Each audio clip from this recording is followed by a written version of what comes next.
لەیادی ڕاپەڕینی جوانەمەرگدا کورد لە ئەنجامی سەدەیەک لە شۆڕش و هەوڵ و تێکۆشانی هەمە چەشن و پەرتەوازە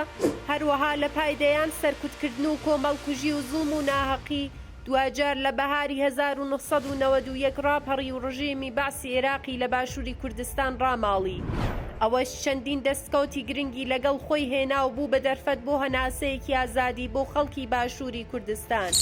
لە هەمان کات بوو بە هیوایەکیش بۆ سەرجەم بەشەکانی تری کوردستان.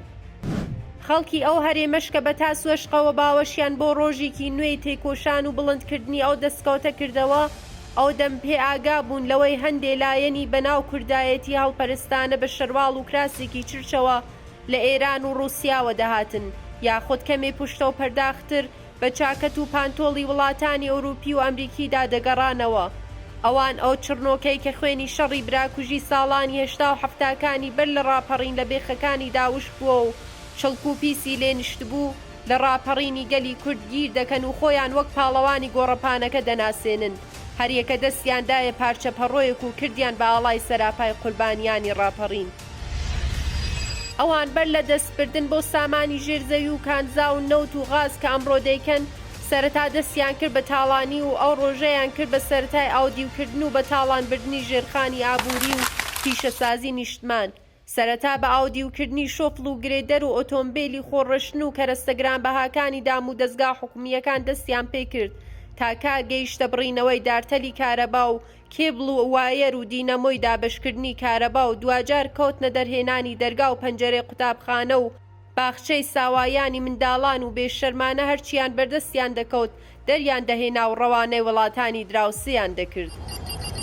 دوای ئەوەی هیچ نەمایەوە کە تاڵانی بکەن، هەر خۆیان ڕێگریان کرد لە ئاوەدانکردنەوەی گوندەکان و هەر یارمەتیەکی ناودەوڵەتی بۆ بوونیادنانەوەی ماڵ و لانەی تێکدراوی گوندنشینان کە دەگەیشتە هەرێم، ئەوان دەستیان بەسەردا دەگرت و ڕەوانەی ژێرخانی هێزە چەکداریەکانی خۆیان دەکرد بۆ لێدانی چەپەر و سەربازگە و خاڵی ڕوبەڕووبوونەوەی شەڕێکی براکوژی نوێ و ئیدی هەریەکە دەستی لەگەڵ داگیرکەرێکدا تێکەڵ کرد و سەدان هەزار گەنجی دڵگەرمیان لە ڕێزەکانی خۆیاندا پڕچەک کرد و دەیان هەزار گەنجی کوردیان کرد بە سوتووی شەڕی براکوژی و دەرەنجامی 1 ملیۆن قوربانی گەلی کورد بۆ ئازادی. دەستکەوتەکانیش ئیدی بوون بە خاڵی گومرگی و دزی سامانی ژێرزەوی و هەناردەکردنی میلیۆنەها و ملیاردها دلار بۆ بەنکەکانی داگیرکەران.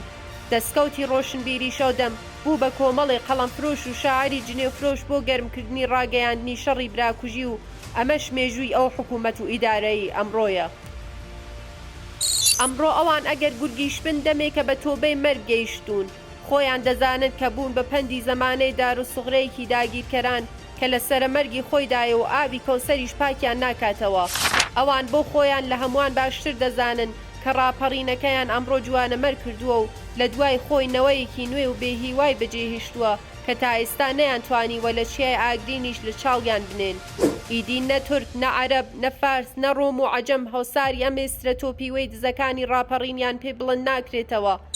ئێوەی خوێنەریش لاتان خەون و خەیاڵ نەبێت کە هەموو خۆر ئاوابوونێک خۆر هەڵاتنێکی نوێ بە دوای خۆیدا دێنێ و ئەو ڕۆژە دەبینن کە ئەم چەتە و مافیایانەی کوردایەتی هەریەکە بەلایەکی دنیادا هەڵدێن و پەرتەوازە دەبن.